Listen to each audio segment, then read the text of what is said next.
இளவரசி குந்தவையும் வானதியும் தஞ்சையில் இருக்கிற பாதாள சிறைக்கு போறாங்க. பாதாள சிறைக்குள்ள நுழையும் போதே பொன்னார் மேனியனே புலித்தோலை அரைக்கசைத்துன்னு சிவனை பத்தி யாரோ மனமுருகி பாடுற பாடல் கேக்குது. உள்ள போய் பார்க்கறாங்க. அங்க அந்த பாடலை பாடிக்கிட்டு இருந்தது சேந்தன் அமுதன் தான் அப்படிங்கறத தெரிஞ்சுக்கிறாங்க. சேந்தன் அமுதன் கிட்ட இருந்து வந்தியத்தேவன் தப்பிச்சு பத்திரமா இலங்கைக்கு போய் சேர்ந்துட்டான் அப்படிங்கிற செய்தியையும் தெரிஞ்சுக்கிறாங்க. சேந்தன் அமுதனை அந்த சிறையிலிருந்து விடுவிக்க வழி செய்துட்டு அவங்களும் திரும்பி போறாங்க. இதைத்தான் முந்தின பகுதியில கேட்டீங்க. தொடர்ச்சியை இந்த பகுதியில கேட்க போறீங்க.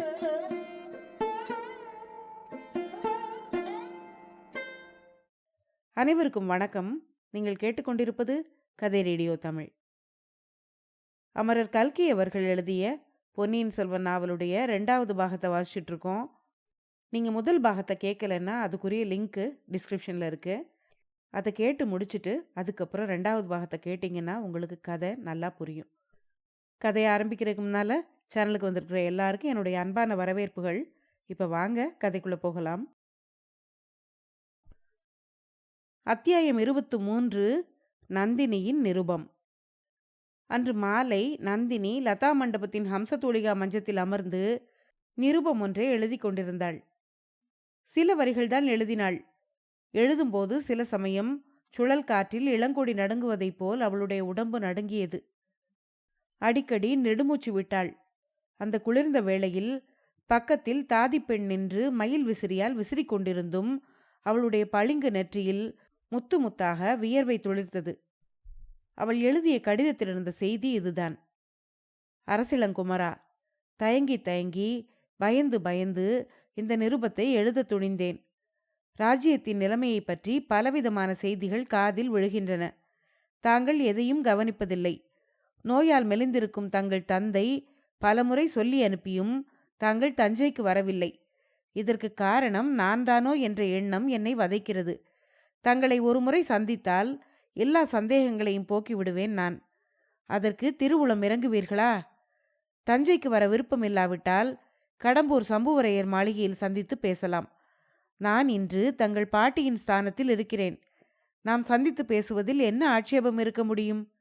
இதை கொண்டு வரும் வீர இளைஞர் சம்புவரையர் குமாரரை தாங்கள் பரிபூரணமாக நம்பி அவரிடம் எந்த செய்தியையும் சொல்லி அனுப்பலாம். இங்ஙனம் துரதிருஷ்டத்துடன் கூட பிறந்த அபாக்கியவதி நந்தினி. உண்மையிலேயே தயங்கி தயங்கி யோசித்து யோசித்து மேற்கூறிய நிருபத்தை எழுதிய பிறகு விசிறிக்கொண்டிருந்த தாதி பெண்ணை பார்த்து, போடி, போய் கடம்பூர் இளவரசரை உடனே அழைத்து வா என்றாள் நந்தினி.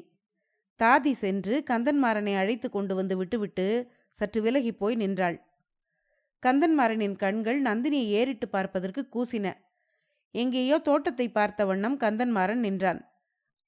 ஐயா, உட்காருங்கள் என்று கூறிய நந்தினியின் குரல் நடுக்கம் கந்தன்மாறனை அவளுடைய முகத்தை உற்று பார்க்கும்படி செய்தது. நந்தினி தொடர்ந்து, குந்தவை தேவியை பார்த்த கண்களினால் என்னை பார்க்க முடியாமல் இருப்பதில் வியப்பில்லை என்று கூறி புன்னகை புரிந்தாள். அந்த சொற்கள் கந்தன்மாறனுடைய நெஞ்சை பிளந்தன. அவளுடைய புன்னகையோ அவனுடைய தலையை கிறுகிறுக்க செய்தது. தட்டு தடுமாறிய அவன், 1000 குந்தவைகள் ஒரு நந்தினி தேவிக்கு இணையாக மாட்டார்கள் என்றான். ஆயினும் இளைய பிராட்டி விரலை அசைத்தால் வானுலகம் சென்று இந்திரனுடைய சிம்மாசனத்தை கூட கொண்டு வந்து விடுவீர்கள். நான் வருந்தி கேட்டுக்கொண்டால் கூட உட்கார மாட்டேன் என்கிறீர்கள் என்றாள் நந்தினி. உடனே கந்தன்மாறன் எதிரில் இருந்த மேடையில் உட்கார்ந்து கொண்டு, தாங்கள் பணித்தால் பிரம்மலோகம் சென்று பிரம்மாவின் தலையை கொய்து கொண்டு வருவேன் என்றான். நந்தினி நடுநடுங்கினாள். கந்தன்மாறனை பார்க்காமல் வேறு பக்கம் பார்த்து கொண்டு, பரமசிவன் கொய்தது போக பிரம்மாவுக்கு மிச்சம் 4 தலைகள் இருக்கின்றன. தாங்கள் இன்னொன்றை கொய்தாலும் பிரம்மா பிழைத்து கொள்ளுவார் என்றாள் அவள். தேவி, வேறு எது வேண்டுமானாலும் சொல்லுங்கள். ஆனால் குந்தவை தேவியை பற்றி மட்டும் என்னிடம் புகழ்ந்து பேச வேண்டாம். சிநேகித துரோகியான வந்தியத்தேவனுக்கு அவள் பரிந்து பேசியதை நினைத்தால் என்னுடைய ரத்தம் கொதிக்கிறது என்றான் கந்தன்மாறன். ஆனாலும் இன்று காலையில் தங்களுடைய கற்பனை சக்தி அபாரமாயிருந்தது. தங்களுக்கும் தங்கள் நண்பனுக்கும் நடந்த துவந்த யுத்தம் பற்றி எவ்வளவு கற்பனையாக பேசினீர்கள் என்று நந்தினி கூறிய வார்த்தைகள் கந்தன்மாறனுக்கு சிறிது வெட்கத்தை உண்டாக்கின. அவனை சந்தித்தது எப்படி என்பதற்கு ஏதாவது சொல்ல வேண்டும் அல்லவா? அதனால்தான் சொன்னேன். அவன் என்னை முதுகில் குத்தியது என்னவோ உண்மைதானே என்றான் அவன். ஐயா, அன்று நடந்ததையெல்லாம் தாங்கள் மறுபடியும் ஒரு தடவை ஞாபகப்படுத்தி கொண்டு பார்ப்பது நல்லது என்றாள் நந்தினி. தாங்கள் கூட என்னுடைய வார்த்தையை சந்தேகிக்கிறீர்களா என்ன என்று கேட்டான் கந்தன்மாறன். சந்தேகிக்கவில்லை. ஆயினும் தாங்கள் சில விஷயங்களை மறந்துவிட்டிருக்கிறீர்கள். வந்தியத்தேவனை என்றைக்காவது ஒரு நாள் சிறைப்படுத்தி கொண்டு வருவார்கள். அப்போது தாங்கள் அவன் மீது சாட்டும் குற்றம் உண்மை என்று ருசுவாக வேண்டும் அல்லவா என்று கேட்டாள் நந்தினி. அதில் எனக்கு ஒன்றும் அக்கறை இல்லை. அவனை இன்னமும் மன்னித்து விடவே விரும்புகிறேன் என்றான் கந்தன்மாறன். தங்களுடைய பெருந்தன்மையை நான் பாராட்டுகிறேன். ஆயினும் நமக்குள் உண்மையை நிச்சயம் செய்து கொள்வது நல்லது. அன்று இரவு நடந்ததையெல்லாம் மீண்டும் ஒரு முறை ஞாபகப்படுத்தி கொண்டு பாருங்கள். நிலவரையின் வழியாக தாங்கள் வந்தபோது பழுவேட்டரையரையும் என்னையும் வழியில் சந்தித்தீர்கள். தங்களுக்கு அது நினைவிருக்கிறதா என்று கேட்டாள் நந்தினி. நன்றாக நினைவிருக்கிறது. என் உடம்பில் உயிர் உள்ள வரையில் அதை நான் மறக்க முடியாதே என்றான் கந்தன்மாறன். நிலவரையில் எங்களை பார்த்த பிறகு என்ன செய்தீர்கள் என்று நந்தினி கேட்டாள். தீவர்த்தி பிடித்து வந்த காவலன் வழிகாட்டி கொண்டு சென்றான். நான் தங்கள் நினைவாகவே அவன் கூட நடந்து சென்றேன். ரகசிய மதில் சுவரை திறந்துவிட்டு காவலன் நகர்ந்து கொண்டான். நான் அதில் நுழைந்தேன். உடனே முதுகில் யாரோ குத்தினார்கள். அவ்வளவுதான் நினைவிருக்கிறது. வந்தியத்தேவன் நான் அங்கு வருவேன் என்பதை எப்படியோ தெரிந்து கொண்டு வெளியில் காத்திருந்திருக்க வேண்டும் என்றான் கந்தன்மாறன். உடனே நந்தினி, இல்லை ஐயா, தங்கள் ஊகம் மிக தவறானது. வெளியில் அவன் காத்திருக்கவே இல்லை என்றாள் அவள். அம்மணி, தாங்கள் கூட அவன் கட்சியில் சேர்ந்து விட்டீர்களா என்று கேட்டான் கந்தன்மாறன். நான் ஏன் அவன் கட்சியில் சேர வேண்டும்? எனக்கு அதனால் என்ன லாபம்? இப்படித்தான் நடந்திருக்க வேண்டும் என்று எனக்கு இப்போது நிச்சயமாய் தெரிகிறது என்றாள் அவள். சொல்லுங்கள் தேவி, எப்படி என்று சொல்லுங்கள். வந்தியத்தேவன் வெளியே காத்திருக்கவில்லை. அவன் அந்த பொக்கிஷ நிலவரைக்குள்ளேயேதான் காத்திருந்திருக்கிறான் என்றாள் அவள். என்ன என்ன, அது எப்படி சாத்தியமாக முடியும் தேவி என்றான் கந்தன்மாறன். அவன் அன்றைக்கு திடீரென்று மாயமாக மறைந்து விட்டான். எப்படி மறைந்திருப்பான்? நீங்களே யோசித்து பாருங்கள். எப்படியோ அவன் பொக்கிஷ நிலவரைக்குள் புகுந்து அவ்விடத்து ரகசியங்களை எல்லாம் அறிந்து கொண்டிருக்கிறான். பிறகு உங்களை பின்தொடர்ந்து வந்திருக்கிறான். கதவை திறந்ததும் தங்களை பின்னாலிருந்து குத்தி தள்ளிவிட்டு தானும் வெளியேறியிருக்கிறான். அப்புறம் ஒருவேளை அவனுடைய மனசாட்சியே அவனை உறுத்தியிருக்கலாம். தங்களை அந்த ஊமையின் வீட்டில் கொண்டு போய் போட்டுவிட்டு போயிருக்கிறான் என்றாள் நந்தினி. தேவி, தாங்கள் சொல்லுகிறபடிதான் நடந்திருக்க வேண்டும். சந்தேகமில்லை.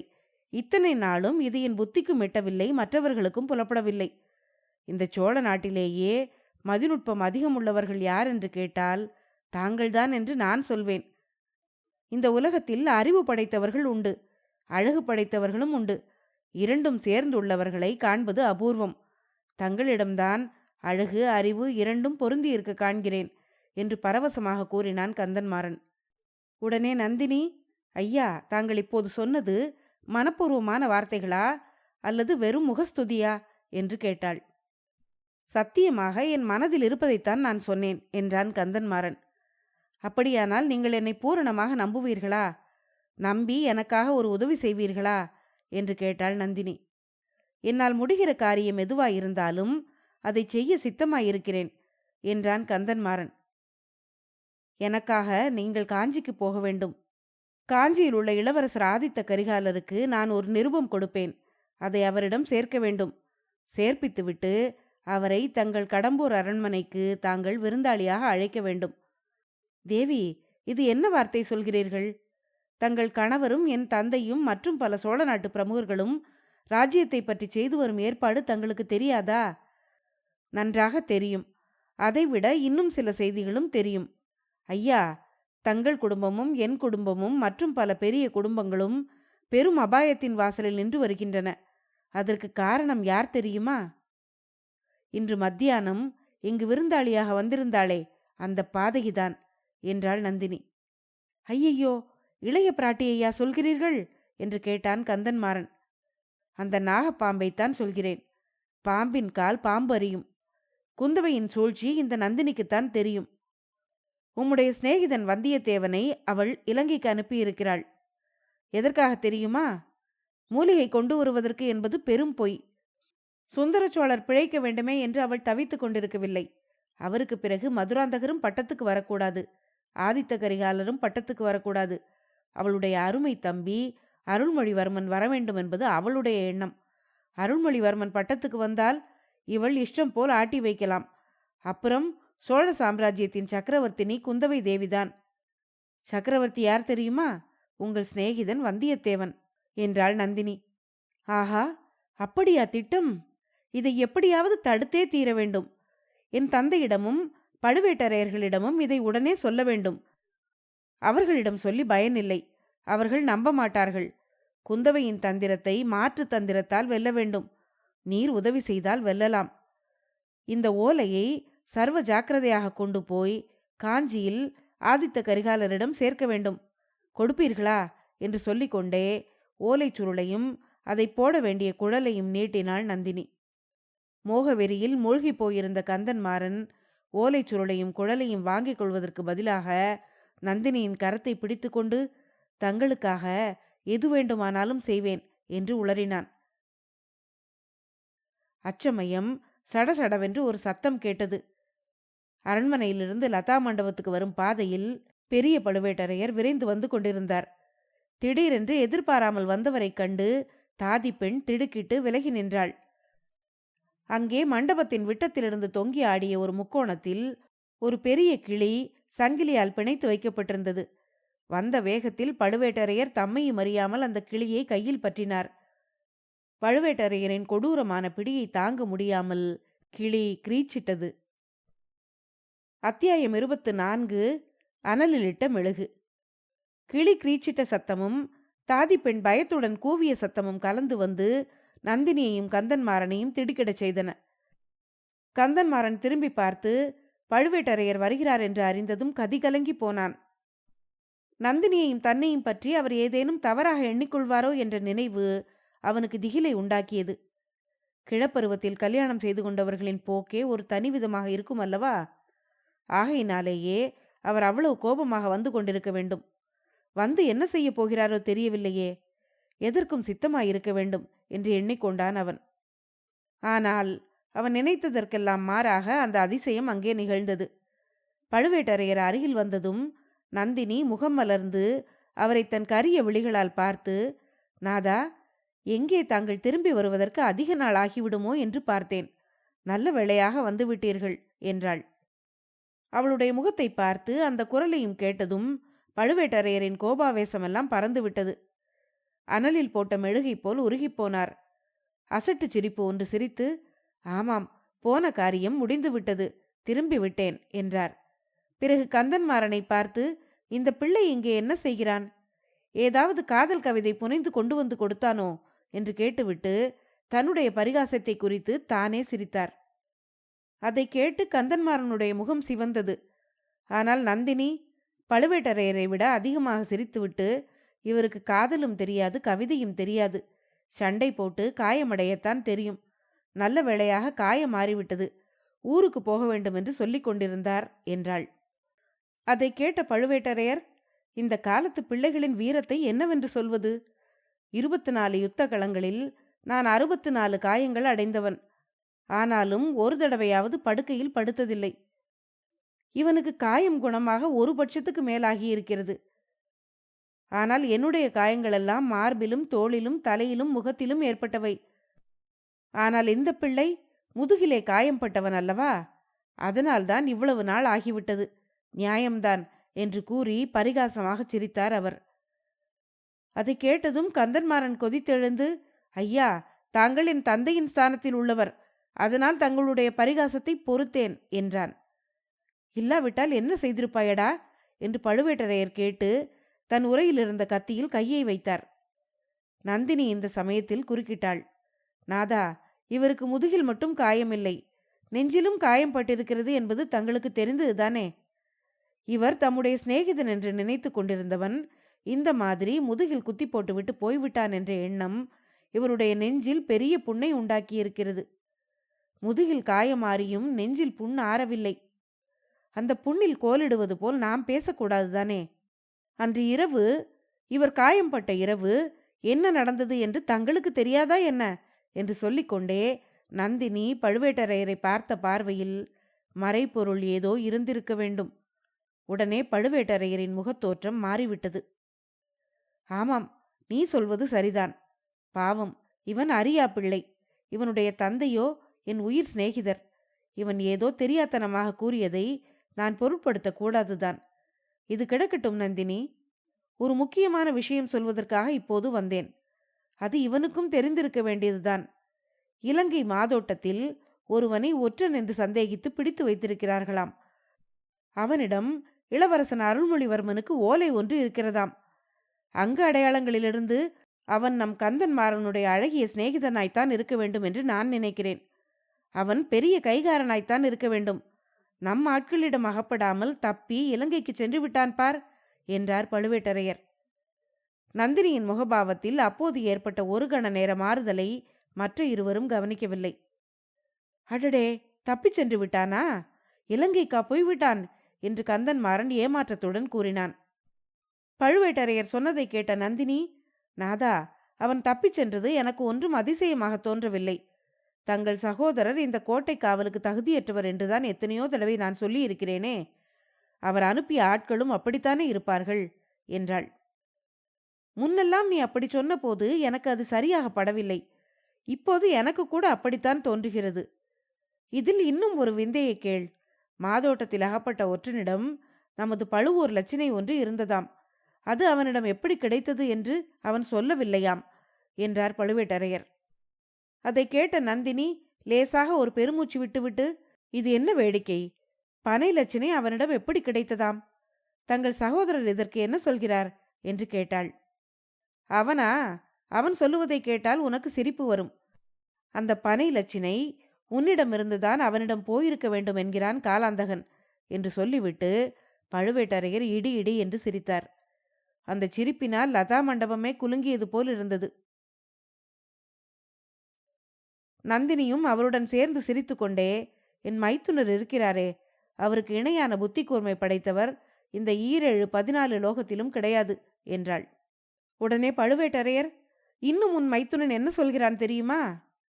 நீ தஞ்சை கோட்டை வாசலில் பல்லக்கில் வந்து கொண்டிருந்த போது உன்னை அந்த ஒற்றன் சந்தித்து பேசினானாம்.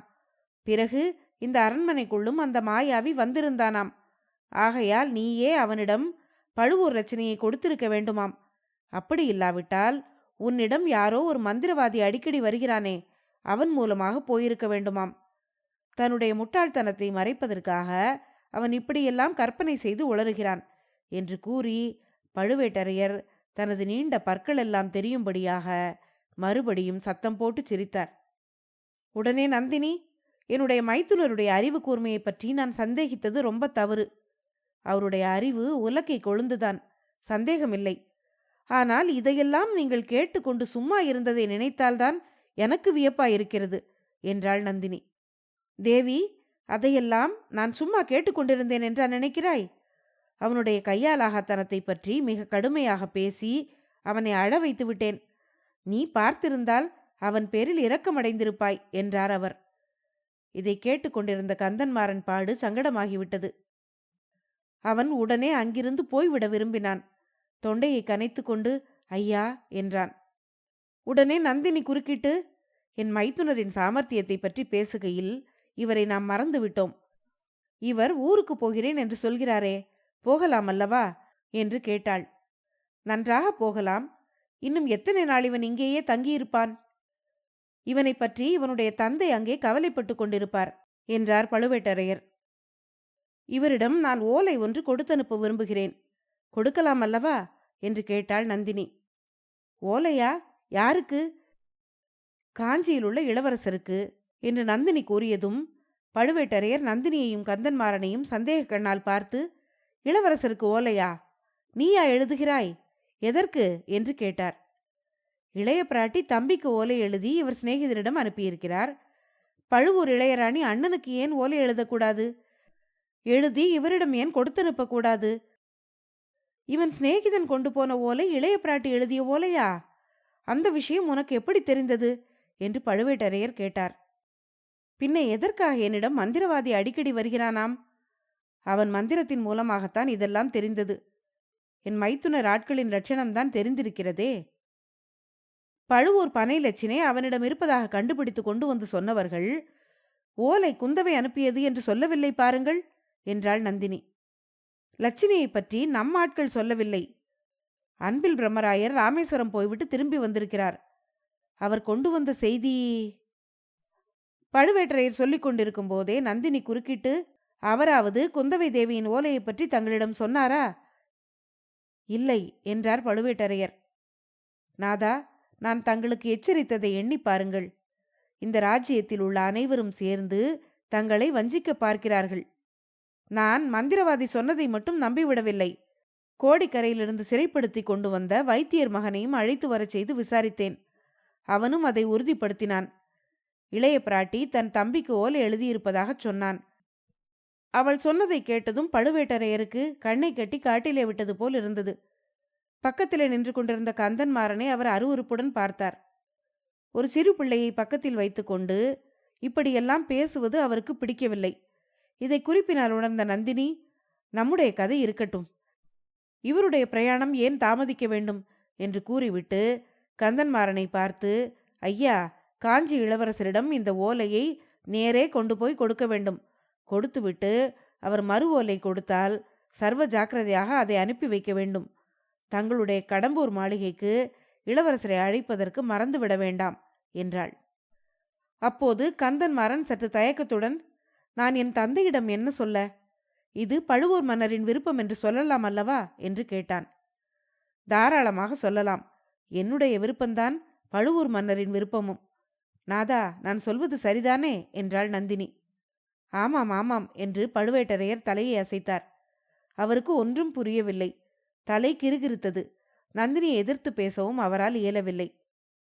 கந்தன்மாறன் சென்ற பிறகு நந்தினி பழுவேட்டரையர் மீது தன் காந்த கண்களை செலுத்தி, நாதா, என்னிடம் தங்களுடைய நம்பிக்கை குன்றிவிட்டதாக தெரிகிறது. என் மைத்துனருடைய போதனை ஜெயித்து விட்டது போல் தெரிகிறது என்றாள். உடனே பழுவேட்டரையர், ஒரு நாளும் இல்லை நந்தினி. என் கையில் பிடித்த வேலிலும் அறையில் செருகிய வாளிலும் எனக்கு நம்பிக்கை குறைந்தாலும் உன்னிடம் என் நம்பிக்கை குறையாது. ஆனாலும் உன்னுடைய காரியங்கள் சில எனக்கு புரியவில்லை. நீ ஆதித்த கரிகாலனுக்கு எதற்காக ஓலை கொடுத்து அனுப்புகிறாய்? கடம்பூர் மாளிகைக்கு எதற்காக அவனை அழைக்கச் சொல்லுகிறாய்?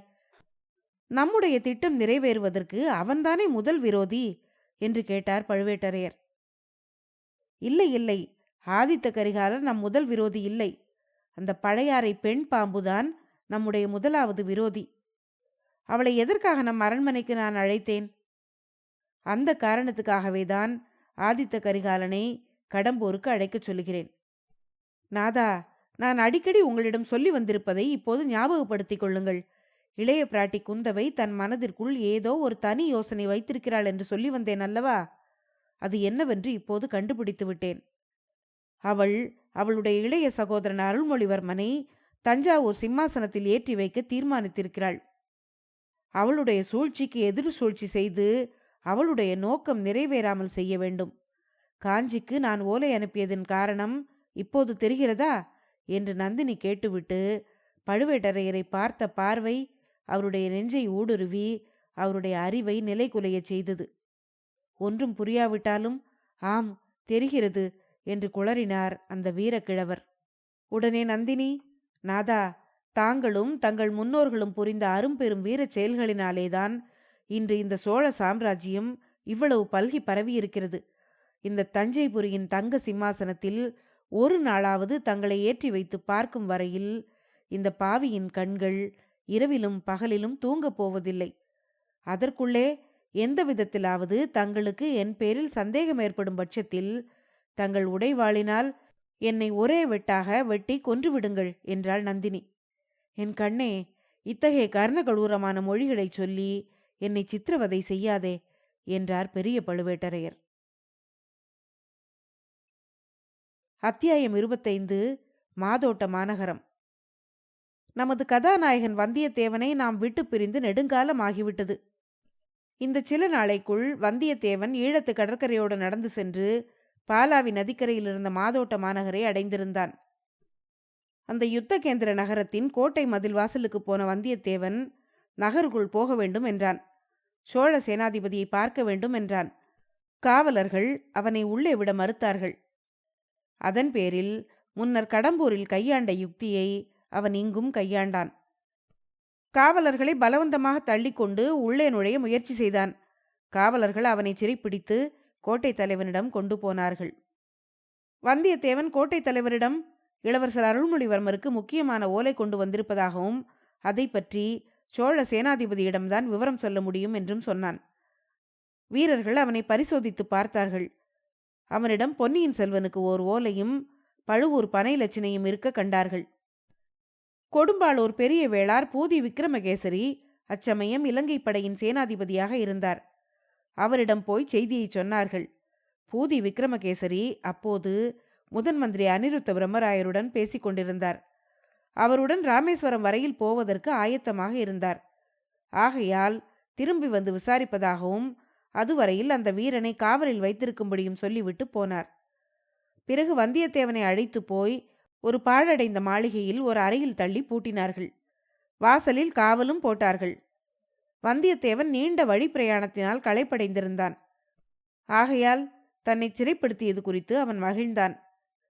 இரண்டொரு நாள் அலைச்சல் இல்லாமல் ஓய்வு பெறலாம் அல்லவா? முதல் நாள் அவனுக்கு அத்தகைய ஓய்வு கிடைத்தது. ஆனால் இரண்டாம் நாள் ஒரு தொல்லை ஏற்பட்டது. அவன் இருந்த அறைக்கு அடுத்த அறையில் ஏதேதோ விசித்திரமான சத்தங்கள் கேட்கத் தொடங்கின. யாரோ ஒருவன் இன்னொருவனை அதட்டி மிரட்டினான். அவனுடைய வீர பேச்சுகள் பிரமாதமாய் இருந்தன. இந்தா, சீ, போ போ, கிட்ட வராதே, அருகில் வந்தாயோ கொன்று விடுவேன், அடித்து நொறுக்கி விடுவேன், ஜாக்கிரதை, உன்னுடைய உயிர் உன்னுடையதல்ல, யமலோகத்துக்கு அனுப்பி விடுவேன், ஒரே உதையில் உன் உயிர் போய்விடும் என்று இப்படியெல்லாம் அடுத்த அறையில் இருந்த ஒருவன் இறைந்து கொண்டிருந்தான். யாரை பார்த்து அவன் இப்படி வீர விவாதம் பண்ணுகிறான் என்று தெரியவில்லை. ஒரே ஒரு குரல்தான் கேட்டதே தவிர அதற்கு எதிர்குரல் கேட்கவில்லை. ஒருவேளை யாராவது பைத்தியம் பிடித்த போர் வீரனாயிருக்குமோ என்ற சந்தேகம் வந்தியத்தேவனுக்கு ஏற்பட்டது.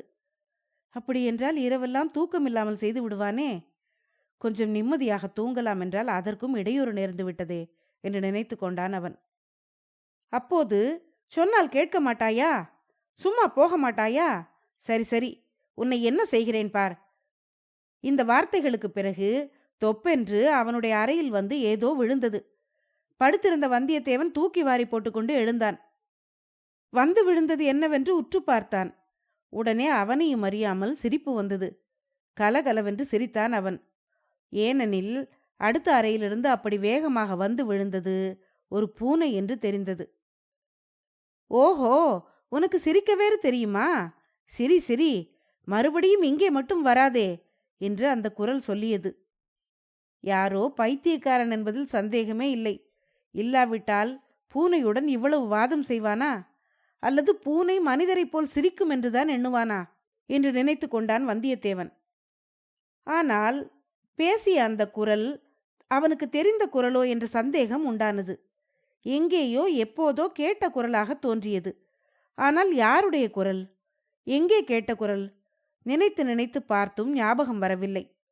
எப்படியாவது இருக்கட்டும், யாராவது இருக்கட்டும் என்று எண்ணி வந்தியத்தேவன் படுத்துக்கொண்டான். கண்ணை மூடி தூங்க பார்த்தான். ஆனால் தூங்க முடியவில்லை. சற்று நேரத்தில் அவனுடைய உள்ளங்கால்களில் ஏதோ வழவழவென்று தட்டுப்பட்டது. கண்ணை திறந்து பார்த்தால் பூனை அங்கே படுத்திருந்தது. அட கடவுளே, இதை கால் மாட்டில் வைத்துக்கொண்டு எப்படி தூங்குவது என்று எண்ணிக்கொண்டே அதை உதைத்து தள்ளினான் வந்தியத்தேவன். பூனை நகர்ந்து சென்றது. கண்ணை மூடினான். மறுபடியும் அவன் பக்கத்தில் கையில் ஏதோ மிருதுவாக தட்டுப்பட்டது. கண்ணை திறந்து பார்த்தால் பூனை அவன் பக்கத்தில் வந்து படுத்துக்கொண்டு செல்லம் கொஞ்சிக் கொண்டிருந்தது. மறுபடியும் கையினால் பிடித்து தள்ளினான் வந்தியத்தேவன். அந்த பூனை அவனுடைய தலைமாட்டில் வந்து படுத்துக்கொண்டு வாலினால் அவனுடைய நெற்றியை தடவ தொடங்கியது. வாளையும் வேலையும் அச்சமின்றி தாங்கக்கூடிய அந்த வீரனுக்கு பூனை தன் வாலினால் தடவும் அனுபவத்தை தாங்க முடியவில்லை. எழுந்தான். பூனையை அதன் கழுத்தை பிடித்து தூக்கினான். அவனுடைய அறைக்கும் அடுத்த அறைக்கும் மத்தியில் இருந்த சுவரின் உச்சியில் கொஞ்சம் இடிந்து பொக்கை விழுந்திருந்தது. அதன் வழியாக பூனையை தூக்கி எறிந்தான். அடுத்த அறையில் சற்று நேரம் ஒரே ரகளையாயிருந்தது. மனித குரலின் கூப்பாட்டுடன் பூனையின் கரமுரா சத்தமும் சேர்ந்து கொண்டது. சற்று நேரத்துக்கு பிறகு போ தொலை என்ற சத்தம் கேட்டது. பூனையின் மியாவ் மியாவ் சத்தம் கொஞ்ச தூரம் வரையில் சென்று மறைந்தது. பிறகு நிசப்தம் நிலவியது. வந்தியத்தேவன் கண்ணயர்ந்தான். அரை தூக்க நிலையில் ஒரு கனவு கண்டான். மிக இன்பமான கனவு. இளைய பிராட்டி குந்தவை அருகில் வந்து உட்கார்ந்து அவன் நெற்றியை தடவி கொடுத்தாள். ஆஹா, பூனையின் வாலுக்கும் இளவரசியின் கைவிரலுக்கும் எத்தனை வித்தியாசம்! சட்டென்று மறுபடி விழிப்பு வந்தது அவனுக்கு. கனவு கலைந்து விட்டதே என்று வருத்தமாயிருந்தது. அடுத்த அறையிலிருந்து யாரோ சுவரை தட்டினார்கள். அந்த பைத்தியமாகத்தான் இருக்க வேண்டும் என்று நினைத்து கொண்டான் வந்தியத்தேவன். அடுத்த அறையிலிருந்து, யார் அங்கே? பூனையை எடுத்து எறிந்தது யார் என்ற குரல் கேட்டது. வந்தியத்தேவன் பதில் சொல்லவில்லை. மௌனமாக இருந்தான். படுத்தபடியே கவனமாக காது கொடுத்து கேட்டுக்கொண்டிருந்தான். ஆனால் முன்ஜாக்கிரதையாக கை மட்டும் கத்தியின் பிடியில் இருந்தது. சுவரின் உச்சியிலிருந்து முதலில் 2 கைகள் தெரிந்தன. பிறகு ஒரு முண்டாசு தெரிந்தது. முண்டாசுக்கடியில் ஒரு முகம் மேலே வந்து குனிந்து பார்த்தது. ஆ, இவன் ஆழ்வார்க்கடியான் அல்லவா? தலைப்பாகை கட்டியிருப்பதால் தோற்றத்தில் சிறிது மாறியிருக்கிறான். ஆனால் ஆழ்வார்க்கடியான் என்பதில் சந்தேகமில்லை. இவன் எதற்காக எப்படி இங்கே வந்தான்? நாம் இங்கே இருப்பது தெரிந்துதான் வந்திருக்க வேண்டும். இவன் நமக்கு உதவி செய்ய வந்திருக்கிறானா அல்லது இடையூறு செய்ய வந்திருக்கிறானா? வந்தியத்தேவன் எழுந்து உட்கார்ந்து, வீர வைஷ்ணவரே, வருக வருக, சிவபுண்ணிய ஸ்தலமாகிய திருக்கேதீஸ்வரத்துக்கு வருக வருக என்றான். தம்பி, நீதானா? நினைத்தேன். வேறு யார் இவ்வளவு அமுக்கு பிள்ளையாராக குரல் காட்டாமல் உட்கார்ந்திருக்க முடியும் என்று சொல்லிக்கொண்டே ஆழ்வார்க்கடியான் அந்த ஓட்டை வழியாக நுழைந்து அறையில் குதித்தான். அத்தியாயம் 25 முடிவடைந்தது. அடுத்த பகுதியில் அடுத்து வரும் அத்தியாயங்களை கேட்கலாம். நன்றி.